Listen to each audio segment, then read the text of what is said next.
In this lesson, I'm going to be talking about using Metasploit. And while we've used Metasploit from the web interface, this time I'm going to be using it from the command line, and we're going to be running MSF console command line access into it, and just the ability to type commands and do things straight from inside Metasploit.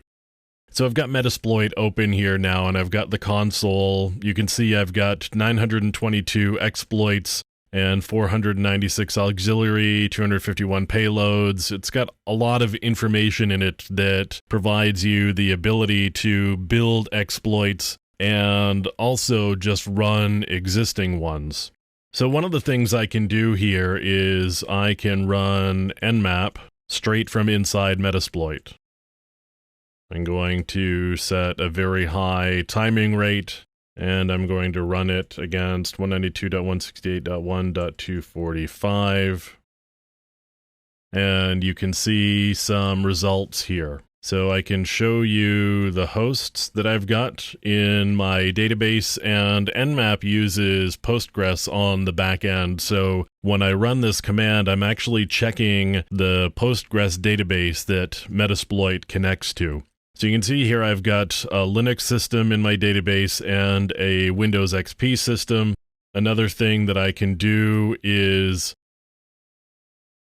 I can import this Nessus report file. And what that should do is it should populate some vulnerabilities for me so that Metasploit can tell me what vulnerabilities that I have. So I've done a DB import on this Nessus file. So I exported the report in the Nessus XML version 2 format, and now I've imported it in here. And from here, should be able to see the different vulnerabilities that we've got. I've got a whole lot of vulnerabilities that have been noted against this particular system. And in order to find the vulnerability module here, I'm going to search MS08-067. I've got a Microsoft vulnerability from 2008 that hasn't been updated as near as we can tell. So I'm going to use that particular vulnerability.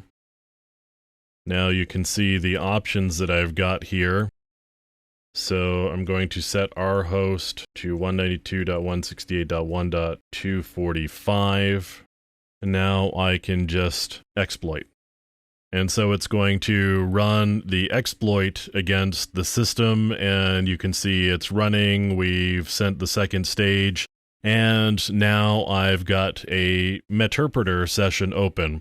You can see that we're in system 32. Now, I could run get system here and attempt to get a privilege escalation. The reality is I've already got system because what I exploited was running at local system, so I already had administrative privileges. Now, the other thing that I can do here, I can print out the passwords. You can see all of the users and passwords that are here. Another thing that I can do is I can get a screen grab. Right there. And you can see the system that I have just broken into. I could do a webcam snap if there was a webcam that was attached to it. So I could get a picture of the room that I was in. I can do a print out of the information about the system. So you can see that it's running Windows XP, build 2600, Service Pack 2.